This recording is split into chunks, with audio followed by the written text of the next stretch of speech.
Anapaka ao am-pontsika mandrakariva ny riavana ny fahasoavan'i Jesosy Kristy tompontsika. Amen. Minoa ny voninahitra avy amin'Andriamanitra.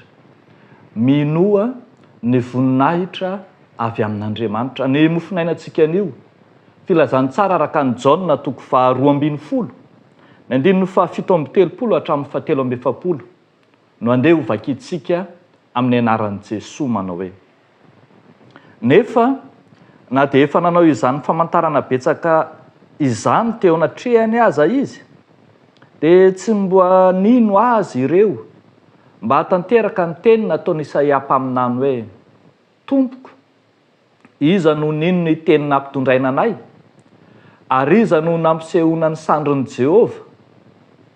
Izany no tsy nahaizany nino satria hokoa Isaia efa nanajamba ny masony sy nanamafy ny fony izy, mba tsy ahita ny masony na alala ny fony, dia tsy hibebaka izy ka tsy ahasitrana azy aho.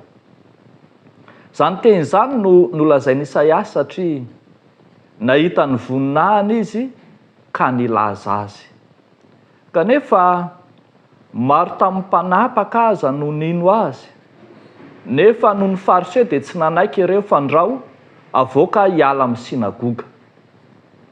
Fa tia ny voninahitra avy amin'ny olona izy ireo, fa tsy ny voninahitra avy amin'Andriamanitra.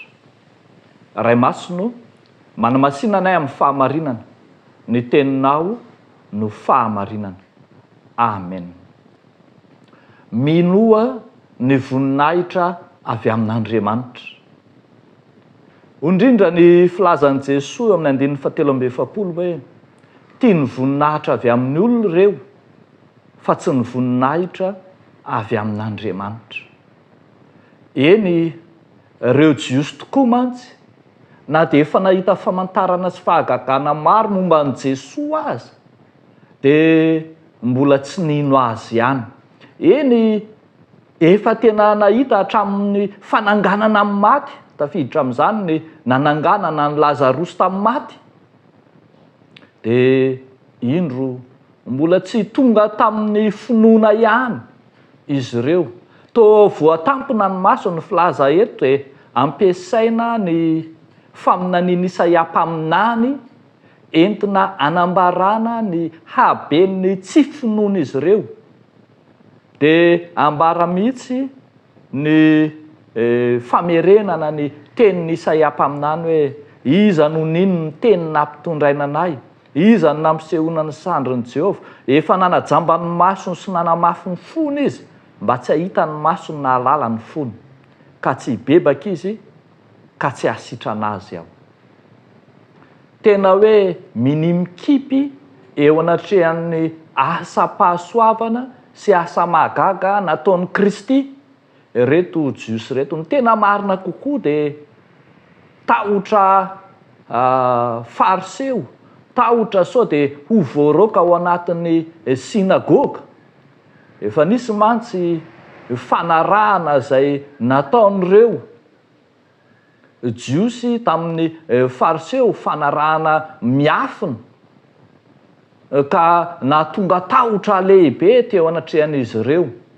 Zany no hitantsika ohatra tamin'ilay nanasitrana an'i Jesosy ilay teraka jamba, ilay lahy teraka jamba hatrany an-kibon-dreniny. Rehefa sitrana dia nanontaniana ny ray aman-dreniny manao hoe: ahoana ny nanasitrana anazy, iza nanasitra anazy? Dia hoy ny ray aman-dreniny: niala tamin'ny valiteny, efa lehibe izy, fa izy no antanio ny tena marina.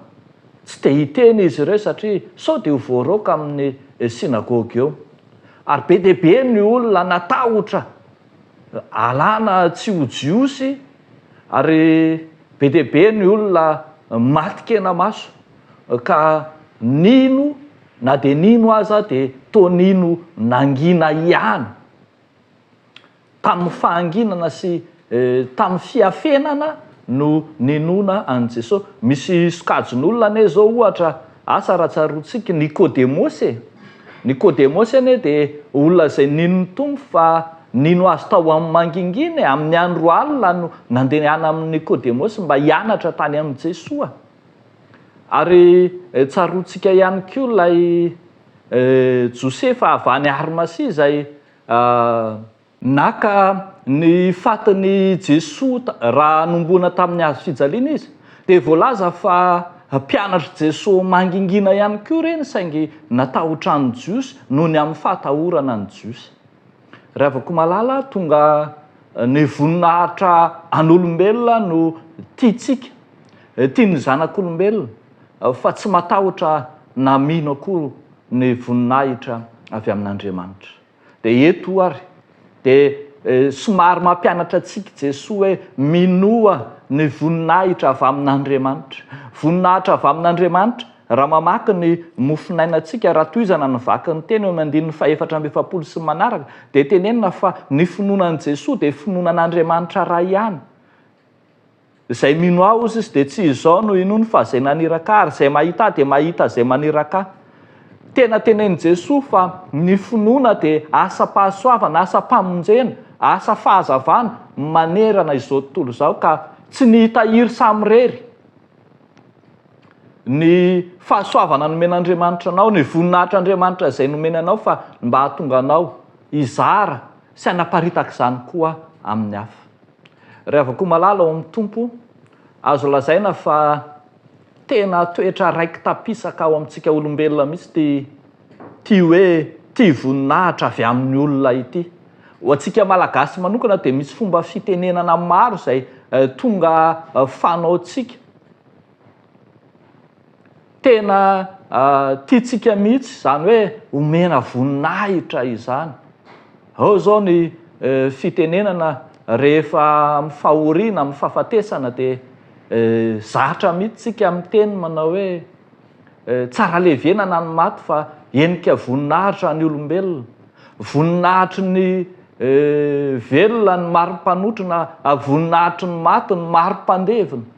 To dia tahavintsika sy irintsika fatratra foana izany hoe omena voninahitra, ary amin'ny fiainana andavanandro ary dia tonga fanao mahazatra rehefa manoratra taratasy ofisialy dia miteny manao hoe voninahitra ho ahy raha aminy. To voninahitra avy amin'ny olona mandrakariva no ireharehantsika sy enitsika mandrakariva amin'ny fiainantsika. Adinontsika ny antsoina hoe voninahitra avy amin'Andriamanitra. Ilay voninahitra avy amin'Andriamanitra ilay tsy mamirapiratra amin'ny fiainantsika fotsiny fa ho an'ireo izay manodidina antsika ihany koa.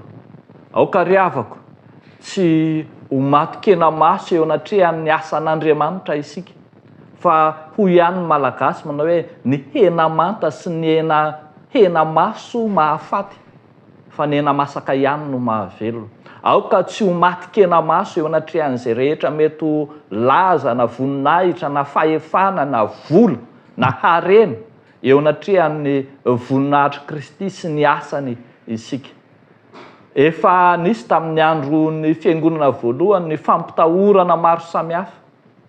Ary ankehitriny dia heverina fa malalaka amin'ny fivavahana isika, kanefa aoka tsy ho matikena maso eo anatrehan'izany ka hamily na hanamboamboatra ny filazantsara hifanaraka amin'izay mety amin'ny mpiaina, fa aoka isika mba ho tiany voninahitra avy amin'Andriamanitra.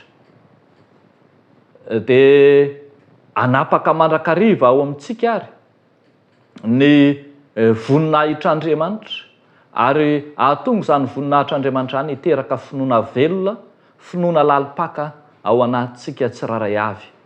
Dia tsy hibaiko antsika intsony ny fitenenana hoe aleo alam-bahoaka toy izay alan'andrina, na hoe aleo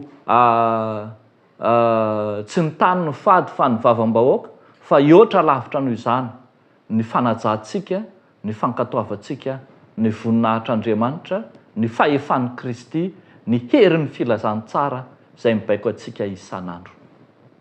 Eo an'Andriamanitra irehan'ny voninahitra. Amen. Hivavaka isika ry havako. Tompo, misaotra anao izay fa mbola nandreny filazantsara anao indray, ilay filazantsara ny voninahitra, ilay mampahery sy mampitsangana ary manohana anay mandrakariva eo anatrehan'izay rehetra mety ho fahazosoanay na fahavotsanay mankalaza ny voninahitra aho, dia feno hery zay tompo mba hijoro ho say anambara ny voninahitra aho, ary andefitra kosa eo anatrehan'ny voninahitra maha-olombelona. Mitondram-bavaka izay tompo amin'ity anio ity.